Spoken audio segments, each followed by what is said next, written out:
사도행전은 그야말로 하나님 나라의 권능이 역사하는 바로 그런 나라입니다.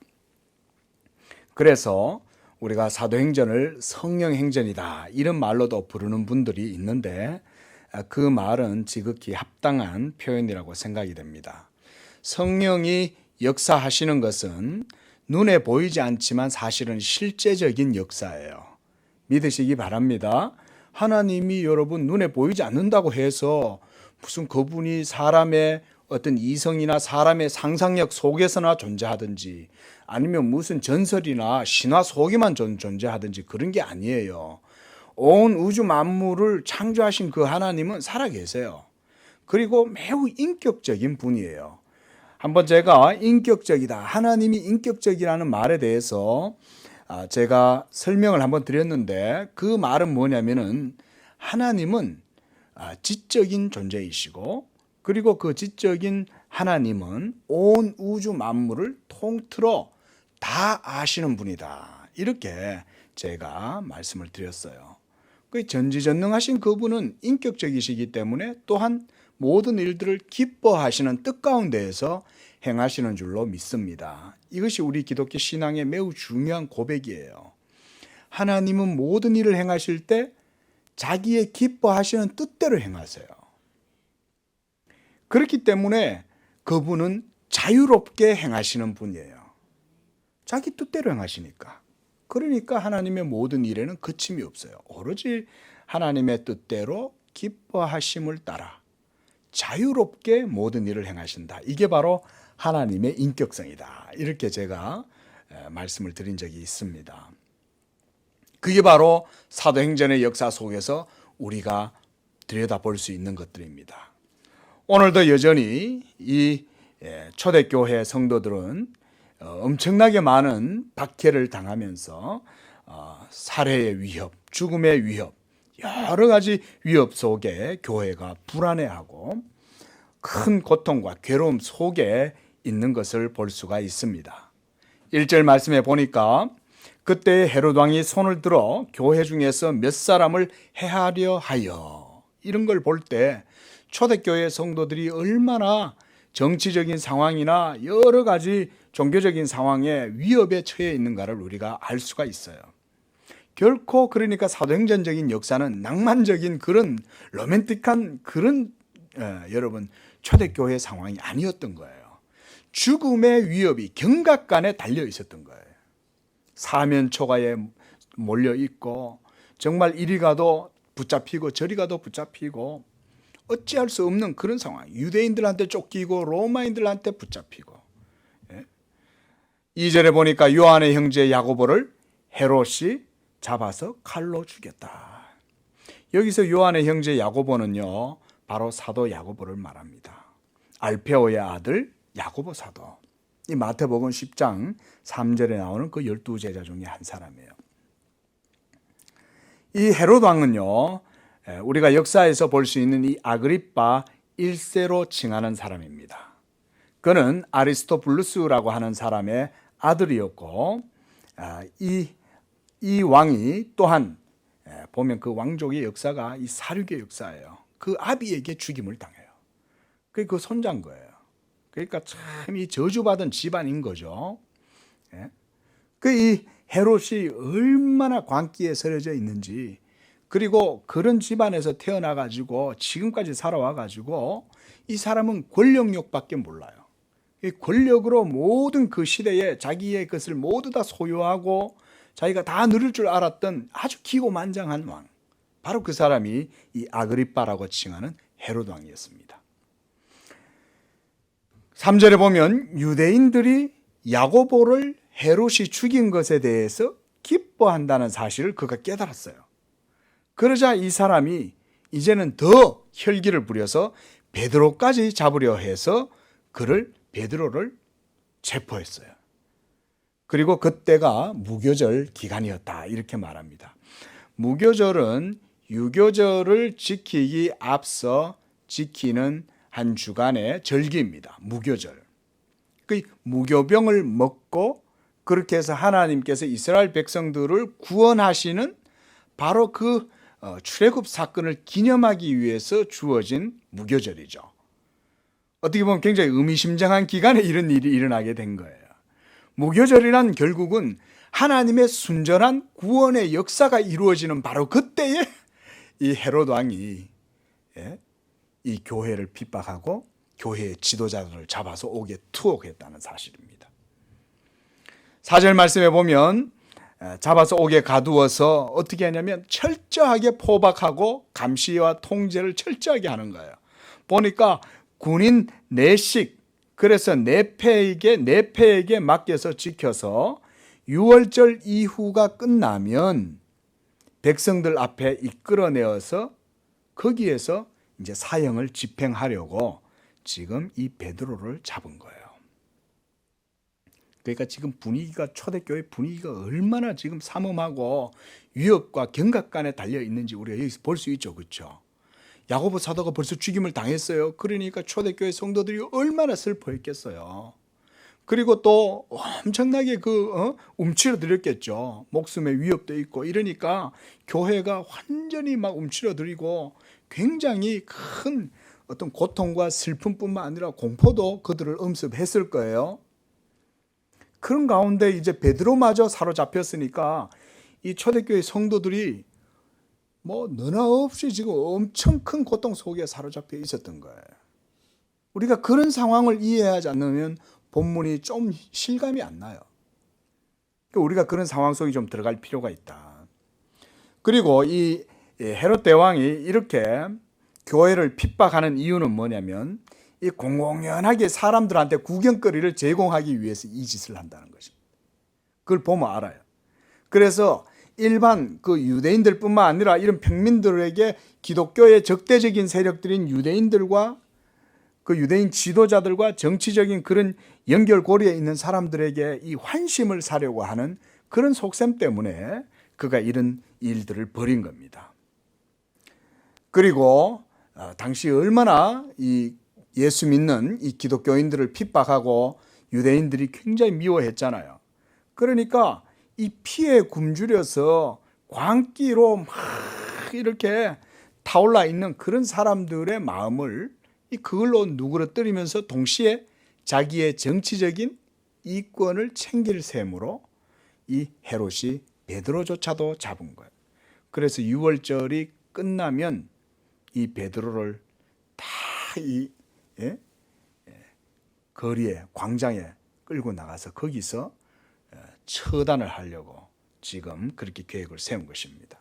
여기서 보면 왜 유계절 후냐? 이거는 그 유대인의 성스러운 그 절기이기 때문에 그때 그렇게 안 하는 거예요. 유대인들 때문에. 이것만 보더라도 그가 얼마나 이 유대인들과 정치적인 이득을 위해서 그가 힘썼는가 이런 걸 알 수가 있죠.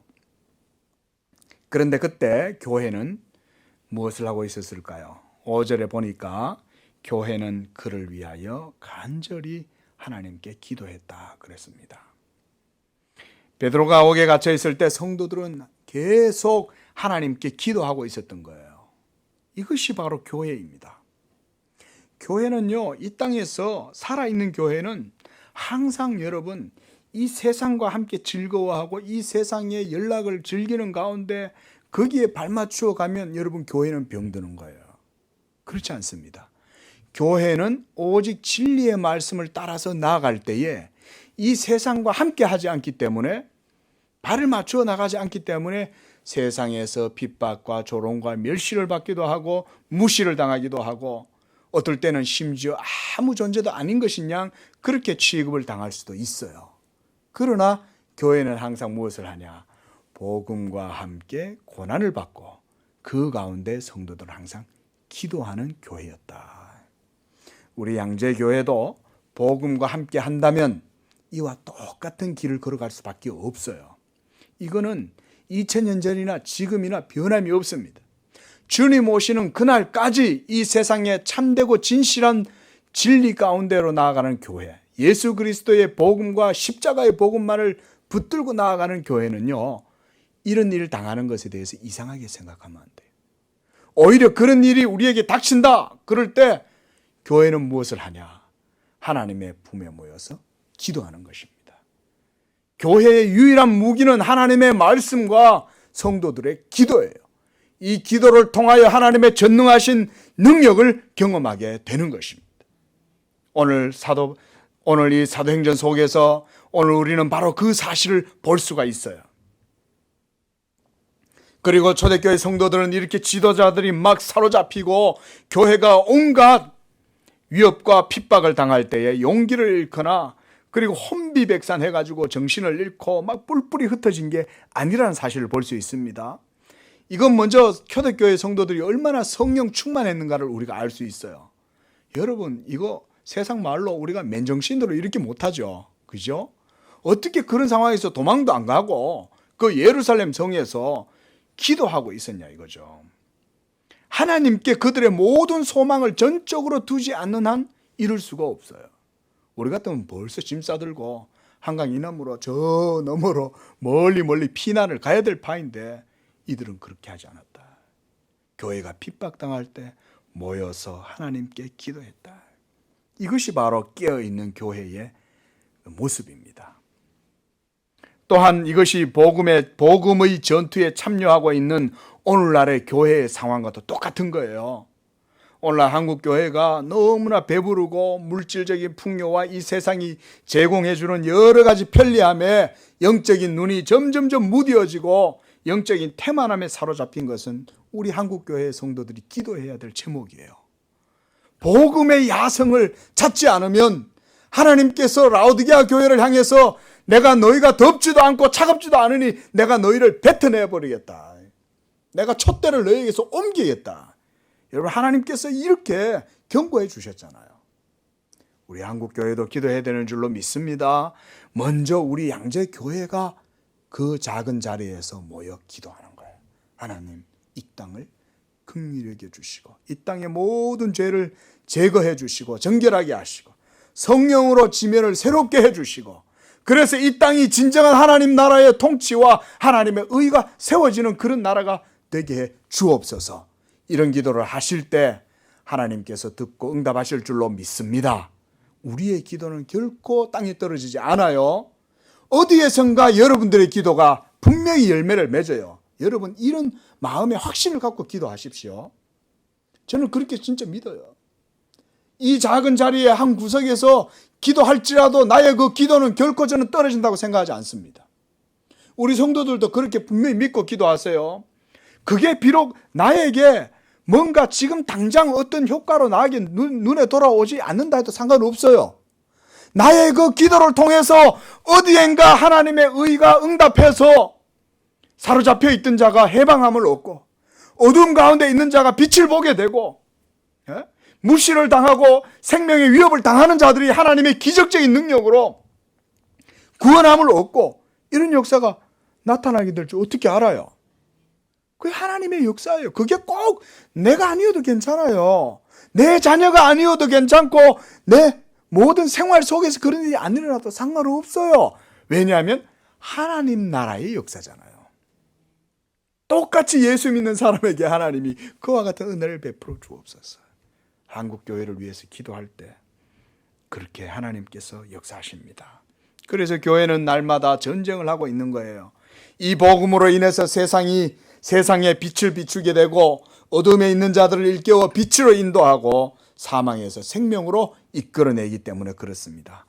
그때 여러분 생각해 보세요. 이게 실제적인 역사라면 마귀는 뭘 하고 있을까요? 마귀는 그냥 우두커니 팔짱 끼고 그냥 구경만 하고 있을까요? 그렇지 않습니다. 이때 마귀가 역사하는 거예요. 그리고 성도들 하여금 기도하지 못하게 합니다. 심지어 위협도 합니다. 여러분, 그때 기도하시기 바랍니다. 여러분, 영적으로 성도들이 깨어나고 이 복음의 말씀에 점점점 창념하고 거기에 천착하고 그렇게 해서 오로지 예수 그리스도의 복음으로만 하나님의 사역에 참여하고 그리고 영적으로 기도하면 마귀가요 탁 자기 발톱을 드러내요. 그전에는 안 드러냅니다. 여러분, 우리가 케이크 위에서 막 여러분 이 삼지창 들고 춤추는 거는 그건 바이러스지 마귀가 아니에요. 또 여러분 뭐 우리가 영화에서 나오는 무슨 괴기 영화나 그런 마귀가 아닙니다, 여러분. 마귀는 그런 걸로 자기의 모습을 안 드러냅니다. 진짜 마귀는 진짜 진리만 대적해요. 그게 뭐냐? 예수 그리스도의 복음이에요. 그거 이외에는 진리가 없기 때문에. 마귀는 그걸 잘 압니다. 6절에 보니까 헤롯이 잡아내려고 하는 그 전날 밤, 이거는 이제 6월절 행사가 다 끝나고 난 다음에 이제 이 베드로를 이제 광장에서 이제 공개 처형하려고 그렇게 해서 많은 사람들에게 이제 환심을 사려고 그렇게 하는 바로 그 전날 밤이었다. 전날 밤. 누가가 여기서 이렇게 시간까지 정확하게 기록한 거는요, 저는 이유가 있다고 봐요. 왜냐하면 바로 전날 밤인데 베드로가 뭘 하고 있습니까? 두 군인 틈에서 두 쇠사슬에 매여 누워서 잠을 자고 있었다는 거예요. 제가 이걸 보면서 참 좋다. 어떻게 그 상황에 잠이 오냐. 그렇지 않습니까? 이제 내일이면 죽을 판인데. 그리고 군인 틈에서 양쪽으로, 여러분 얼마나 이 베드로가 중요한 인물입니까? 초대교회 때 그래 따지면 아주 영적인 순회였잖아요. 이 완전한 최고 지도자가 지금 잡힌 거예요. 말하자면 두령이 잡힌 거랑 마찬가지거든요. 그런데 그거 얼마나 중요하니까 이 두 군인들 틈에다가 이 쇠사슬을 끼워가지고 거기서 지금 옥 안에서 그러고 있는 거예요. 그렇게 해서 쇠사슬에 매여서 잠을 자고 있고, 그리고 파수꾼들이 또 문 밖에서 옥을 지켜요. 완전히 뭐 2중 3중으로 지금 감시체계가 철저하게 똘똘 뭉쳐져 있는 거죠. 여러분 여기서 우리가 알 수 있는 게 뭐냐? 먼저 이 베드로를 이런 상황 속에서 이끌어내신 하나님의 신적인 능력이에요. 하나님의 능력은 이런 데서 발휘가 되는 것입니다. 겹겹이 둘러싸여 있던 그 베드로가 탈출할 수 있었던 것은 전능하신 하나님의 능력 이외에 다른 것이라고 생각할 수가 없습니다. 그리고 헤롯이 이제 이 베드로를 죽이려고 한다는 사실을 우리가 분명히 알 수가 있습니다. 그때 갑자기 이 옥중에 호련한 광채가 탁 비치기 시작했습니다. 그때 천사가 나타나서 잠자던 이 베드로의 옆구리를 쳐서 깨우는 거예요. 그 얼마나 깊이 잠이 들었으면 이 베드로가 천사가 오는 것도 모르고 빛이 환하게 비치는데도 그걸 모르고 잠을 계속 자고 있는 거예요. 제가 이걸 보면서 이건 참 이 베드로의 얼마나 영적인 담대함이 얼마나 큰가, 우리가 이걸 볼 수 있다는 거예요. 곧 죽을 판인데 그런 사람이 이렇게 정말 마음을 편안함으로 폭풍 속에서 이런 고요함을 누릴 수 있는 사람, 하나님이 함께 하신다는 사실을 마음에 굳게 믿기 때문에 그게 가능한 것입니다. 제가 어릴 적에 저희 모교회 목사님이 그런 말씀을 하신 걸 기억을 합니다. 하나님의 사람은 탁 기도할 때 이 폭포수 속에서도 그 폭포의 소리가 하나도 들리지 않고 오로지 하나님만 바라볼 수 있는 사람. 제가 그 말씀이 너무 인상적이어서 아직까지도 안 잊혀져요. 너무 또렷해요. 자, 여러분, 하나님과 함께하는 그 확신 가운데 있는 사람은 그 어떤 위협과 환난과 위기가 직면해 있어도 이와 같이 태평하게 하나님을 의지하니까 사나 죽으나 이제 나는 주님께 다 달려있고, 지금 죽어도 나는 천국 가고, 하나님이 자기 하실 일이 있으면 나를 여기서 살려내실 것이고, 피곤한데 잠이나 자자. 할렐루야. 이게 믿음의 담대함이에요. 베드로가 교회를 걱정 안 했겠습니까? 아니죠. 교회 걱정합니다. 지도자였고, 그가 얼마나 정말 하나님께 대한 충성된 종이었습니까? 그러니까 우리가 여기서 게을러 가지고 잠을 잔다 이렇게 볼 수가 없어요. 베드로가 천사가 나타날 때 빛이 비쳤을 때 이 빛은요, 당시 밤중이니까 어두우니까 빛을 비춰주셨다고도 볼 수가 있어요. 빠져나갈 수 있게 해주시기 위해서. 또 하나는 뭐냐면요, 하늘의 권능과 영광이 임할 때 빛이 임하는 것이라는 겁니다. 그래서 그 빛은 하늘의 영광에 대한 상징을 드러내는 거라고도 볼 수 있어요. 그렇게 깊이 잠들었던 베드로를 깨우기 위해서 옆구리를 쳐서 깨우시는 것을 통해서 여러분, 하나님께서 직접적으로 주의 백성들을 돌보신다는 것을 알 수 있어요. 영은 눈에 보이지 않으니까 우리의 물질적인 어떤 육적인 것들과 접촉을 하거나 어떤 물질적인 것에 어떤 힘을 가할 수 없다, 이런 생각하면 여러분 오산입니다. 성령이 모든 물질 세계를 만드시는데 영이시라고 해서 여러분 우리의 물질적인 육신을 터치를 못 하시는 게 아니에요. 다 하실 수 있어요. 그만큼 하나님의 역사는요, 우리에게 직접적이고 그리고 모든 것들을 아주 깊이 있게 하나님께서 우리를 다스리신다, 이런 것을 우리가 이런 말씀을 통해서 알 수가 있습니다. 이제 베드로가 눈을 뜨고 보니까 천사가 말합니다. 띠를 띠고 신을 신고 그리고 빨리 옷을 입고 겉옷을 골쳐라. 그리고 따라 나와라. 이렇게 8절에서 말씀해요. 이때까지도 베드로는 엉겹결에 자다가 일어나가지고 그냥 비몽사몽간에 그냥 이런 일이 일어나니까 멍한 거예요. 여러분 그럴 때 있잖아요. 그죠? 우리가 새벽에 깊이 잠들었다가 막 애가 깨워가지고 일어나 보면 막 무식 중에 모든 일들 다 하잖아요. 기저귀 갈고 애 젖 먹이고 화장실도 데려갔다 오고 이러는 동안에 계속 우리는 비몽사몽이에요. 베드로가 이렇게 지금 깊이 있게 잠이 들었던 거예요. 그런데 천사를 따라서 나오라니까 그냥 따라 나간 거예요. 그냥 몰병 환자처럼 멍하게 따라가는데 이게 꿈인가 생시인가 이게 모르는 거예요. 자기도. 그 9절에 보니까 천사가 하는 것이 생시인 줄 알지 못하고 환상을 보는가. 그러니까 환상인가? 지금 이거 무슨 일이지? 지금 이러고 있는 거예요. 네. 이게 사실 어떻게 보면 우리의 영적인 하나님의 역사에 대해서 우리가 느끼는 감각은 이런 정도예요. 실제로 이런 일이 일어나면 우리는 꿈꾸는 것 같이 생각해요. 그런데 현실은 우리의 꿈 같은 느낌이 아니라 하나님이 실제죠. 제가 늘 좀 철학적으로 말씀을 드리는 게 뭐냐, 우리가 현실을 인식하는 그 실존 의식보다 하나님의 존재의 실존이 훨씬 더 실제적인 거다. 그러니까 우리가 실제적이다라고 생각하는 것은 어떤 의미에서는 하나님의 실존과는 비교할 수 없는 거예요. 그리고 실제로 우리의 모든 살아가는 일거수일투족뿐만 아니라 우리의 모든 삶의 상황 그 자체는 사실은 전적으로 하나님의 실제 하시는 역사로 말미암아 이루어지는 것이다. 우리가 이런 말씀도 제가 좀 드립니다, 여러분. 늘 기억하십시오.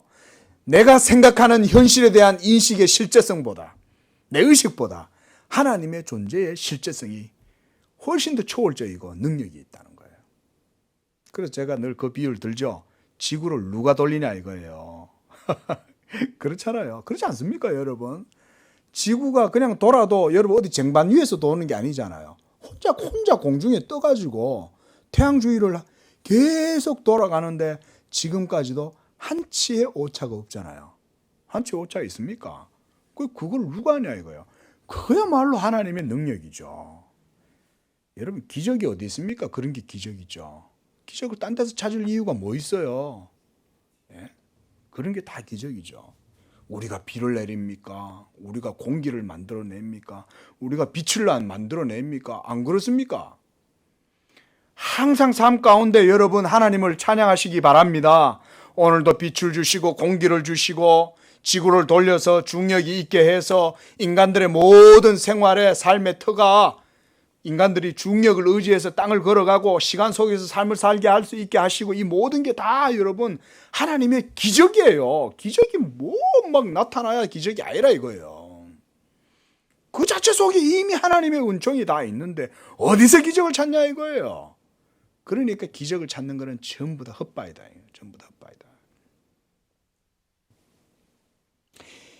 10절 말씀에 보니까 이렇게 막 겹겹이 쌓여져 있는 감시와 그 다음에 문이, 감옥의 문들이 계속 있는데 그 길을 다 지나갈 때까지도 아무도 베드로가 지나가고 풀려났다는 사실을 모르는 거예요.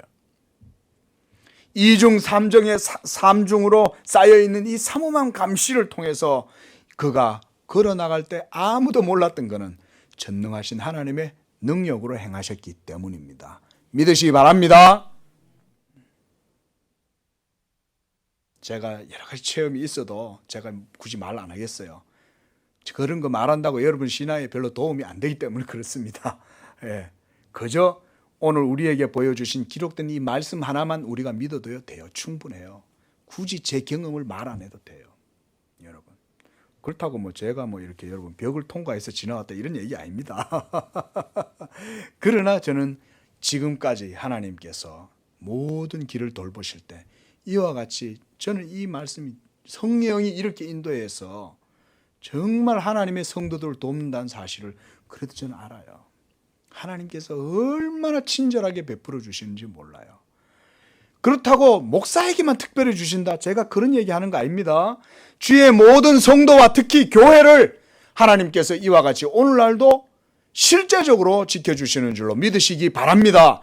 우리가 이 사도행전을 통해서 보는 게 바로 그런 교훈이에요. 사도행전 성도들에게만 이루어지는 것이 아닙니다. 모든 교회에 이와 같은 주님의 돌보심이 있다는 것입니다. 복음의 역사는 바로 이와 같은 것입니다. 전능하신 하나님 자신의 뜻으로 이 모든 일을 이루시기 때문이요, 하나님이 가장 관심사를 두는 것이 바로 예수 그리스도의 복음이다. 한번 따라합시다. 하나님의 관심사는 오직 예수 그리스도의 복음이다.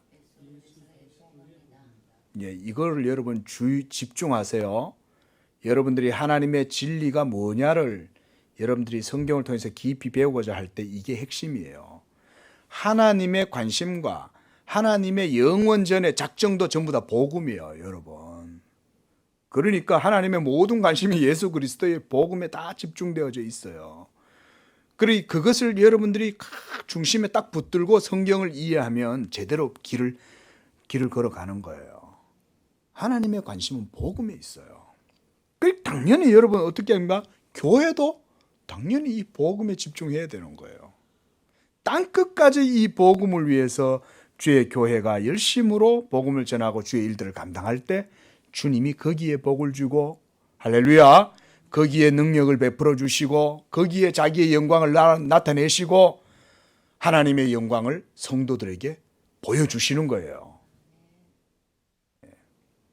그러니까 복음하고 무관심하게 되면요, 하나님 나라의 패턴하고 교회를 같이 할 수 없어요. 이게 진리입니다, 여러분. 그 보세요. 예수님이 부활하고 성령의 충만함을 받고 모든 성도들, 모든 초대교회 성도들이 온 지역으로 다 흩어져서 복음을 전하는데도 그들만 진리 가운데로 행했지 나머지 사람들은 전부 다 사망의 잠을 자고 있었던 거예요. 지금도 마찬가지예요. 지금도 양재교회가 이곳에서 예배를 드리고 복음을 전하고 우리가 하나님 나라를 위해서 기도하고, 그래서 복음 전하기로 기도하면서 하나님 영광을 위해서 기도하고 있을 때 지금 이 주변의 사람들은 다 뭐예요? 다 사망의 잠을 자고 있는 거예요. 똑같은 거예요. 그때나 지금이나 이 세상의 역사는 자기 길을 걸어가고 있고, 하나님은 하나님의 복음의 경륜을 위하여 하나님의 택하신 작은 연약한 자들을 사용해서 그 일을 지금도 계속하고 계세요. 우리가 바로 그 하나님을 찬양하는 거예요. 아주 작은 소수, 세상 사람들이 봤을 때 보잘것없어 보이고 연약해 보이고 저 모여가지고 뭐 한다고 저러고 맨날 있냐 라고 우습게 여길지 몰라도 하나님 나라의 은밀하고 비밀한 역사가 바로 그런 소자들을 통해서, 연약한 자들을 통해서, 보잘것없는 자들을 통해서 일한다는 거예요. 우리가 그런 여러분 시각을 정확하게 가지고 있어야 됩니다. 이것이 영적인 우리의 자부심인 줄로 믿습니다. 여러분 작다고 세상이 무시해도요, 하나님은 크신 거예요. 하나님은요. 이제 11절에서 12절까지 보니까 이제야 베드로가 이제는 정신을 번쩍 차린 거예요. 감옥에서 뚝 뚫고 나오니까 그제서야 오라, 이게 이제 사실이었네, 이 꿈이 아니네, 깨달은 거예요. 그래서 천사를 보내서 헤롯의 손에서, 그리고 유대인 백성에서 그들에게서 하나님께서 구해내셨다는 사실을 깨달았어요. 그렇게 깨닫고 어디로 갔냐면, 여러 사람들이 모여있는 이 요한의 어머니 마리아라고 하는, 이때 이 마리아는 예수님 어머니 아닙니다, 여러분. 그 당시에 이 메리, 우리가 영어로는 메리라 그러잖아요. 이 마리아라고 하는 이름이 여름이 있어요. 이 특별한 성도죠. 한 성도죠, 그렇죠? 그 성도의 집에 다들 모여서 기도하고 있었던 거예요. 그 집에 모여 있었던 걸 봤을 때는 이 요한의 어머니 마리아가 아주 믿음이 좋은 권사님, 요즘 말하면 그렇죠, 그런 성도님이었던 걸로 생각이 됩니다. 거기에 모여서 기도하고 있을 때 베드로가 거기를 찾아갑니다. 왜냐하면 그들이 걱정됐기 때문에.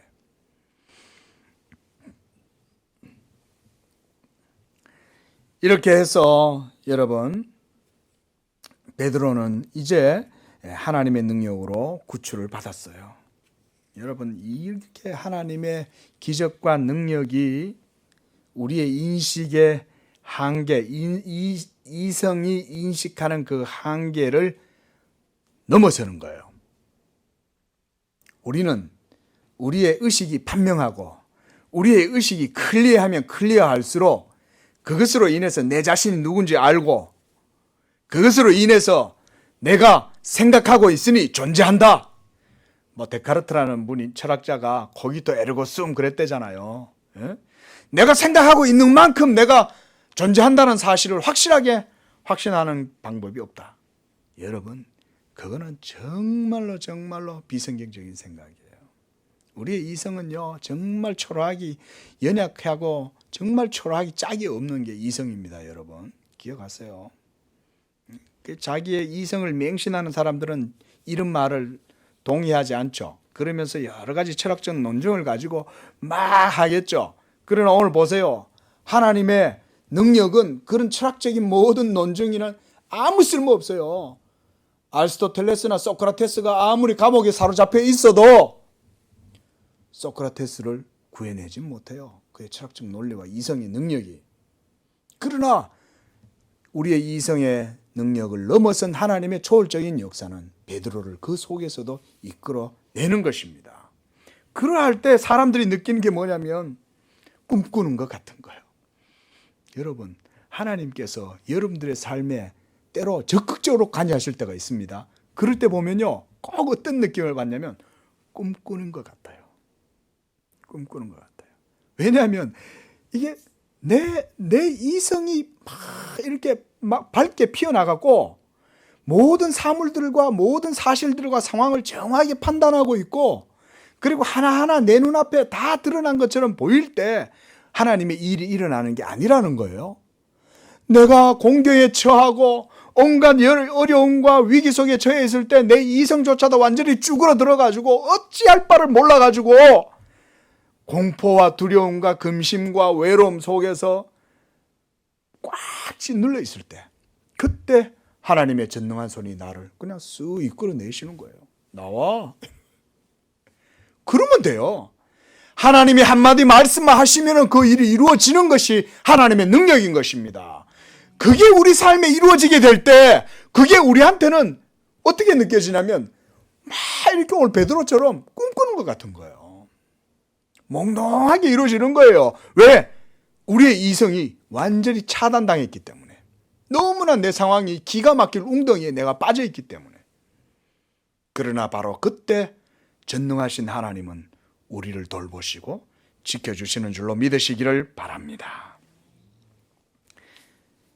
이제 그 속에 갔더니 이들이 기도하고 있었습니다.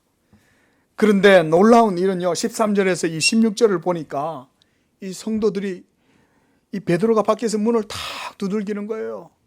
문 좀 열어주세요. 문 좀 열어주세요. 분명히 베드로의 목소리인데 그 집에 있는 여자아이가 이 말을 듣고는 너무 반가운 나머지 사람들한테 달려가서 베드로 사도님이 왔어요. 베드로 사도님이 왔어요. 그랬더니 그 안에 있는 사람들이 막 기도하다가 무슨 소리 하냐. 지금 옥중에 있는 사람이 여기를 어떻게 와. 이제 내일이면 죽을 판인데 네가 지금 정신이 나갔냐? 지금 그런 얘기를 하고 있는 거예요. 보세요. 네가 미쳤냐? 이렇게 말해요.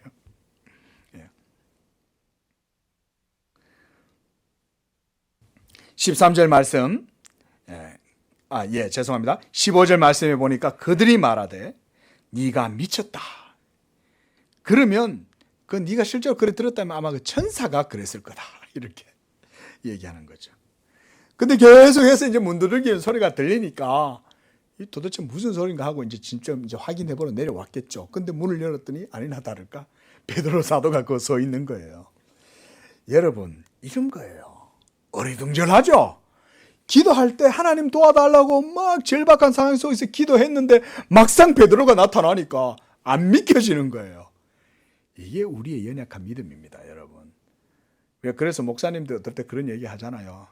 어떤 목사님이 개척교회를 하는데 이게 바로 위에 노래방이 있는 거예요. 이제 금요일 밤에 이렇게 모여가지고 이제 성도들이 모여 기도를 하는데 바로 위에 노래방이 있는데 노래방의 소리가 얼마나 커요. 예? 쿵당쿵당쿵당 하고 막 위에서 카라오케가 막 들리니까 이 예배가 안 될 거 아니에요. 그래 목사님이 기도를 했다는 거예요. 목사와 성도님들이 주여 저 기도원을 없애주시옵소서. 저 기도원을 하나님 좀 없애주시고 노래방 죄송합니다. 예. 저 노래방을 하나님 빨리 좀 없애주세요. 그런데 어느 날 그 노래방에 불이 나버린 거예요. 근데 그 노래방 사장이 이 교회에서 이 노래방이 불나게 해달라고 없애게 해달라고 기도했다는 거예요. 그래가 그걸로 고소를 한 거예요. 교회가 이 기도원 죄송합니다. 자꾸 기도원 교회가 우리 노래방을 이 위에서 하나님 앞 기도해갖고 없애달라고 해가지고 그래서 불이 났다. 노래방 사장이 그들 기도를 믿은 거예요. 노래방 사장이. 그런데 정작 그 교회는 뭐라고 했겠어요? 경찰한테 아니 그런 일이 어떻게 일어날 수 있냐 이랬다는 거예요. 예? 자기들은 기도해놓고 하나님한테 그거 없애달라고 기도해놓고 정작 하나님이 불을 일으켜가지고 없애주니까 어떻게 그런 일이 일어날 수 있냐 말이 되냐 그랬다는 거예요. 참 그런 웃기는 얘기가 있었다는데 뭐 사실인지 아닌지는 모르겠지만 시사해주는 바가 있죠. 오늘 딱 보면 그런 상황이에요. 그들은 베드로를 풀어달라고 했을 것이고 교회를 지켜달라고 했을 것이고 도와달라고 하나님께 기도했을 터인데 여러분 우리의 기도는 이런 겁니다. 여러분 우리가 기도한다고 해서 우리 기도 그 자체에 무슨 효염이 있다고 생각하시면 안 돼요. 믿으시기 바랍니다. 기도의 응답의 비결은요 하나님을 믿는 믿음에 있어요. 우리 기도가 무슨 효염을 드러내는 게 아니에요. 그저 우리의 기도는 하나님을 믿는 믿음으로 기도할 때 거기에 하나님이 은혜로 베풀어 주시는 거예요. 그게 기도입니다. 그러니까 우리가 하나님만 의지하고 간절히 기도하면 우리의 의도는 아니어도 하나님의 선하신 돌보심과 하나님의 도우심으로 이와 같이 교회에 위로를 베풀어 주는 거예요. 지도자를 풀어주는 거예요. 초대교회가 무너지면 안 되는 거예요. 그러니까 베드로 이 지도자가 중요하니까 주님이 여러분 교회를 위해서 베드로를 그냥 베풀어 주는 겁니다. 복음을 위해서. 아직은 베드로가 죽을 때가 안 된 거예요. 여러분 결국은 베드로도 순교하죠. 잡혀서. 그때 하나님은 베드로와 함께 하시지 않았을까요? 베드로가 순교하고 죽을 때 그러면 그는 비참하게 죽었을까요? 아니에요. 그거조차도 하나님이 허락하셨기 때문에 그때 잡혀서 죽는 거예요. 아직은 때가 아닌 거예요. 믿으시기 바랍니다. 우리 각자 성도들의 모든 삶도 이와 같아요. 하나님께서 여러분들에게 허락하신 모든 삶의 시간이 있어요. 그 주어진 여러분들의 때에 하나님의 복음과 하나님 나라의 영광을 위하여 우리가 열심히 충성하는 양재교회 모든 성도들 될 수 있기를 바랍니다. 여기 있는 이 부족한 목사로부터 시작해서 우리 모든 성도들이 다 이와 같이 하나님 나라의 경륜을 위하여 저는 쓰임 받기를 원하는 것입니다. 여러분 구약의 여러분 하나님의 이 역사는요 우리가 구약에서도 많이 볼 수 있죠. 하나님의 역사는 기대 이상으로 역사하세요. 그래서 여러분들이 저는 하나님의 손길을 경험하는 삶이 되었으면 좋겠어요. 하나님의 은혜는요, 우리 사람의 기대를 뛰어넘는 것입니다. 그래서 사람이 기대하는 만큼 정도에서 하나님이 역사하신다면 그렇게 굳이 하나님이 역사하실 필요가 없어요. 여러분 힘으로 할 수 있는 상황에 굳이 하나님이 개입하실 필요가 없죠. 그러나 사면 초과가 되고 도무지 사람의 지혜와 능력으로 내 힘으로 아무것도 할 수 없는 바로 그 상황에 우리 주님이 그때 역사하셔요. 믿으시기 바랍니다. 그러니까요, 저는 이렇게 경건의 원리 가운데 하나를 설명드리려고 해요. 여러분, 그러니까 여러분들이 지금 나름대로 풍부하고 나름대로 만족스러운 육적 삶을 살아가신다 해도 정말 여러분 삶에서 하나님의 경건의 능력을 체험하기를 원한다면 항상 여러분들의 마음을요, 하나님께 집중하고 절박한 상황으로 여러분들의 마음을 몰아가야 돼요.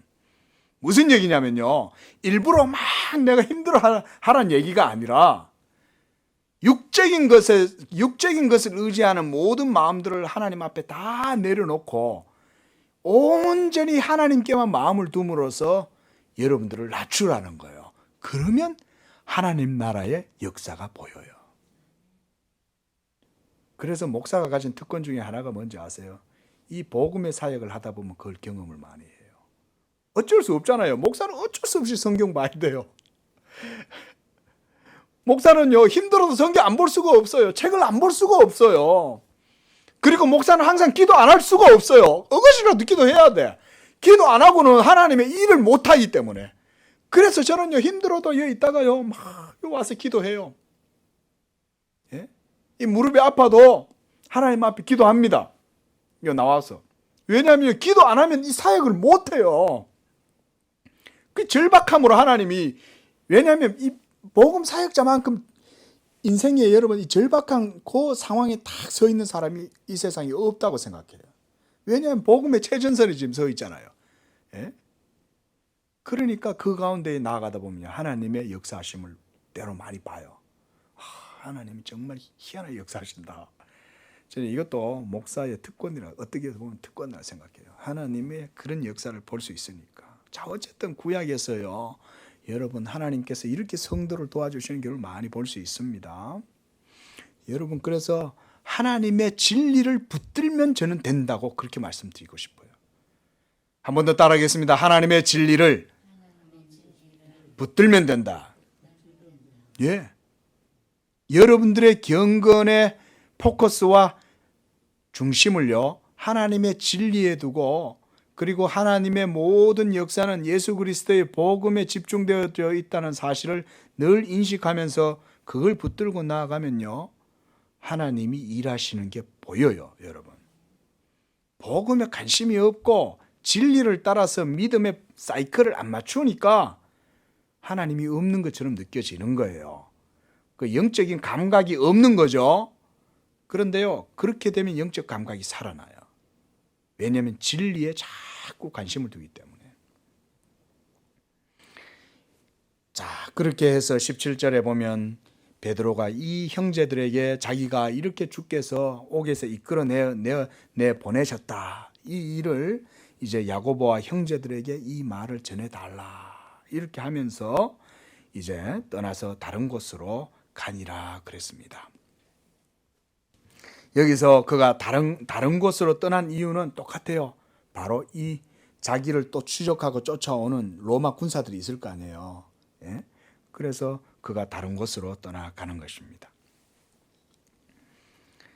자, 이제 18절에서 20절에 보니까 이제 베드로가 옥에서 나온 이후에 그 베드로를 지키고 있던 그 모든 삼엄한 경비원들하고 거기는 이제 야단이 난 거예요. 도대체 이 베드로가 어떻게 사라졌냐, 하늘로 솟았냐, 땅으로 꺼졌냐, 지금 이런 상황이 된 거예요.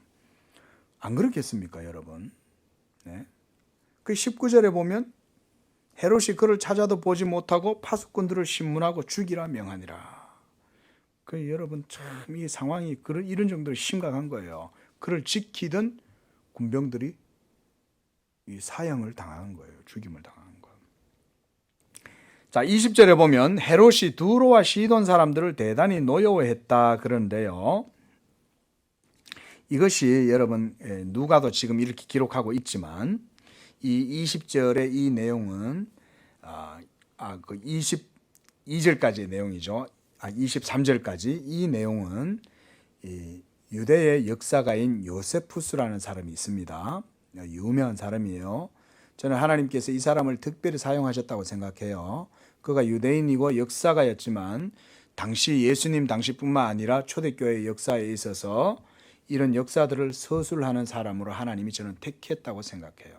이 사람의 문헌이 우리나라에도 지금 번역이 다 되어 있습니다. 이 전집이 있어요. 요세푸스 역사가. 예. 그래서 그가 이 고대사에 그의 고대사 19권에 보면 이 헤롯 왕에 대한 내용이 나와요. 그리고 특별히 우리가 오늘 읽었던 이 20절에서 23절까지의 이 내용도 이 요세푸스가 기록을 해놓고 있습니다. 그리고 누가의 이 기록과 거의 일치해요. 이게.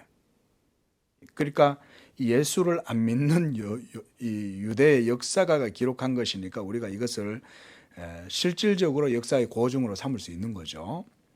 거기서는 이제 이 요세푸스는 이 아그리빠라고 칭해요. 제가 말씀드렸듯이 이 아그리빠 1세 그것이 바로 이 헤롯 왕의 본명이에요. 자, 그런데 거기에서 요세푸스는 이 20절에서 23절까지 이 내용에 대해서 이렇게 얘기합니다. 그의 의복이 황금으로 덧입혀 있어서 햇빛에 반사되어 눈을 부시게 했으며 이것 때문에 그의 신하들이 그를 하나의 신으로 칭송하였다. 그리고 그에게 갑자기 상처가 생겼고 그뿐만 아니라 재앙의 전조인 올빼미가 그의 머리 위에 있는 끈에 앉아 있었다는 점을 요세푸스가 지적하고 있다는 거예요. 이 주석가가 이렇게 설명을 해요. 그래서 요세푸스는 이러한 헤롯의 죽음에 대해서 신성모독적인 그의 오만이 이러한 처벌을 자초한 것이다. 이렇게 보고 있다는 거예요. 그걸 누가도 동일하게 기록하고 있는 거죠. 그가 교만해지고 바로 자고한 까닭에 바로 그것으로 인해서 그가 하나님의 심판을 받았다는 것입니다. 당시에 거기 보면 이제 그 20절에 보니까 이 헤롯이 두로와 시돈 사람들에게 굉장히 노를 품었다 이렇게 말해요. 감정적으로 굉장히 서로 안 좋았던 거예요. 왜냐하면 두로와 시돈은요 상당히 부유한 지방이었습니다. 그런데도 불구하고 그들의 콧대가 높으니까 이 헤롯 왕하고 정치적으로 서로 안 맞는 거예요. 그런데 패권은 누구한테 있겠어요? 왕한테 있을 거 아닙니까? 그러니까 왕이 그들에게 가는 모든 곡물이나 이런 식물들이나 이런 것들을 차단을 해버린 거예요. 두로와 시돈에 음식 제공하지 마. 요즘 누구처럼 저 일본의 누구처럼 그 가는 그거 다 끊어버려. 마치 그런 격이죠. 그러니까 이 두로와 시돈 사람들이 이제 먹을 게 없잖아요.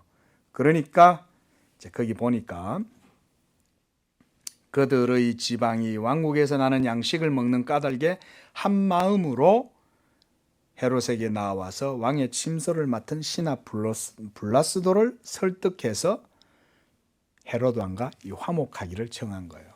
이 블라스도를 이제 이 중재자로 이제 딱 세운 거죠. 그렇게 해서 왕이시여 마음 푸세요 이러면서 이제 이 왕에게 무릎을 꿇은 겁니다. 이 두로와 시돈 사람들이. 그러니까 이제 이 헤롯 대왕이 더 의기양양해진 거예요. 헤롯이. 그러니까 21절에 헤롯이 나를 택하여 왕복을 입고 단상에 앉아 백성에게 연설하니 백성들이 크게 부르되 이 누구겠어요? 두로와 시돈 사람들이죠. 예? 두로와 시돈 사람들이 이 이제 헤롯 왕을 지켜 세우는 거예요. 정말로 지켜 세운 건 아니겠지만 당신 대단하네요. 왜냐하면 이 헤롯 왕이 너무나 알량한 사람인 거예요. 나서 가지고 높임 받고 싶어 하고 막 교만하고 얼마나 자기 잘난 척하고 자기를 위해서라면 막 교회를 다 죽이고 지도자들을 모두 다 죽이고 막 이런 악랄한 사람인 거죠. 아주 비열하고. 자, 그러할 때에 하나님께서 그를 23절에 보니까 헤롯이 영광을 하나님께 돌리지 아니하므로 주의 사자가 곧 친히 벌레가 먹혀 죽으니라. 이렇게. 여러분, 이 처음에 1절에 보면 헤롯이 손을 들어 야고보를 칼로 죽였다 그랬어요. 그런데 이 마지막 절에 누가는 뭐라고 얘기합니까? 하나님이 손을 들어 이 헤롯을 죽였다고 말해요. 저는 이 배열이 누가에 의해서 저는 의도적인 거라고 생각합니다. 이 세상 임금들이 교회를 손을 들어 치면 하나님께서 손을 들어 그를 치시는 거예요.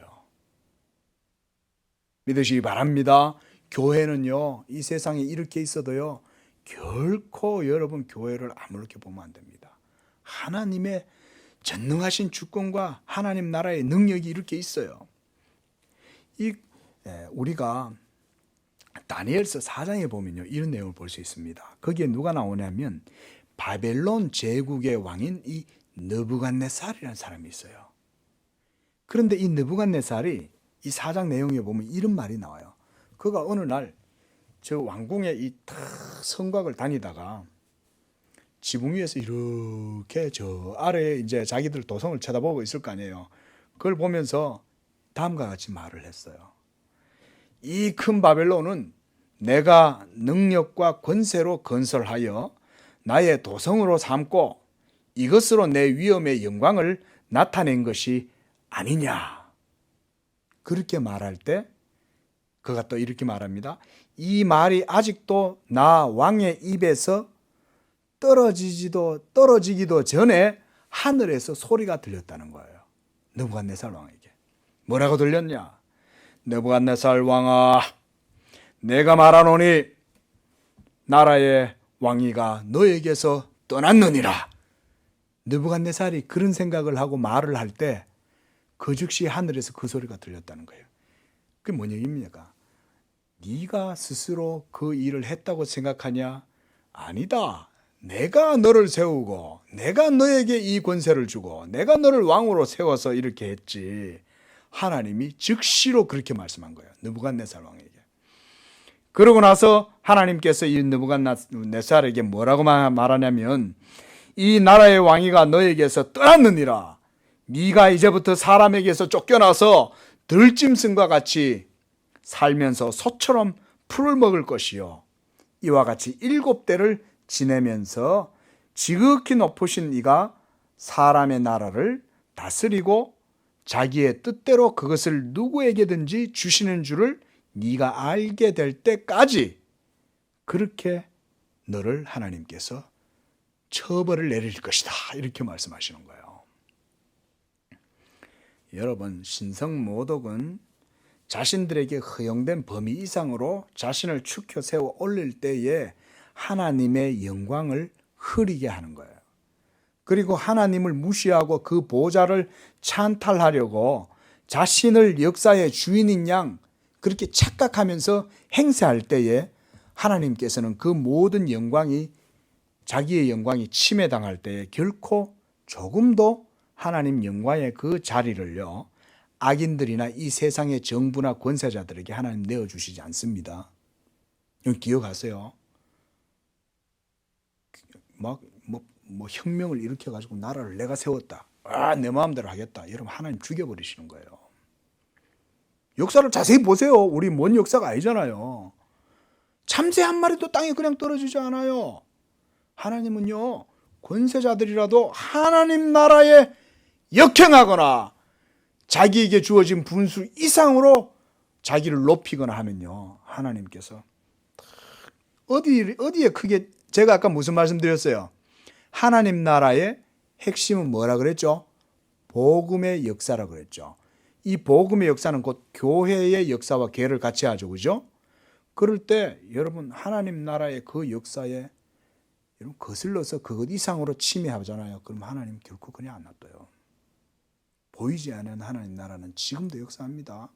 이거는 우리나라뿐만 아니에요. 전 세계 어디를 봐도 교회를 함부로 핍박하고 선교사들 잡아서 죽이고 그러면요 그 정부나 그 권세의 말로는요 비참해요. 반드시 자살을 하든지 살인을 당하든지 그렇게 되는 거예요. 여러분 여러분, 하나님 지금 누가가 오늘 이 말씀에서 보여주고자 하는 뜻이 뭡니까? 하나님 나라는 이와 같이 역사하고 있다는 거예요. 보이지 아니하는 그 나라라도 실제적으로 역사한다는 걸 보여주는 거예요.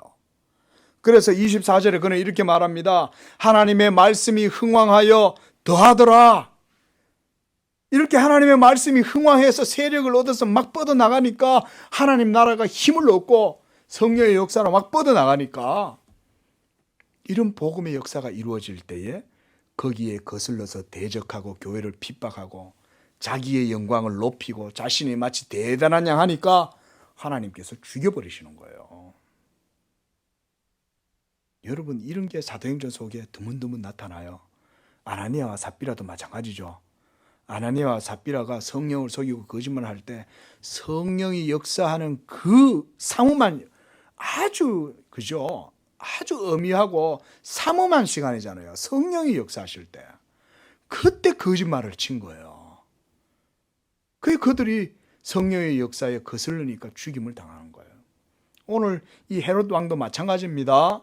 하나님의 교회를 대적하고 자기가 마치 대단한 양 이렇게 행세할 때 하나님께서 그것도 죽이시는 거예요. 이와 같이 하나님께서는 지금도 이러한 일을 행하고 계신다. 이것이 바로 누가가 오늘 본문을 통해서 우리 교회 성도들에게 주는 교훈입니다. 우리 양재교회도 이와 같이 하나님 나라의 복음의 역사와 궤를 맞춰 나아갈 때에 여러분 조금 더 두려워하지 마시기를 바랍니다. 하나님이, 전능하신 하나님이 그의 날개로 우리를 품어주고 계시는 거예요. 지켜주시는 거예요. 우리의 모든 길을 하나님의 복음의 길로 인도하시는 거예요. 다만 우리에게 할 일은 뭐겠습니까? 그 하나님의 복음의 길을 따라서 겸손하게 나아가는 거예요. 그 가운데에 우리가 기도하고 그 복음에 편승해서 나아가면 주께서 우리 양재교회도 이 마지막 시대에 귀한 복음의 역사를 감당하게 하실 줄로 믿습니다.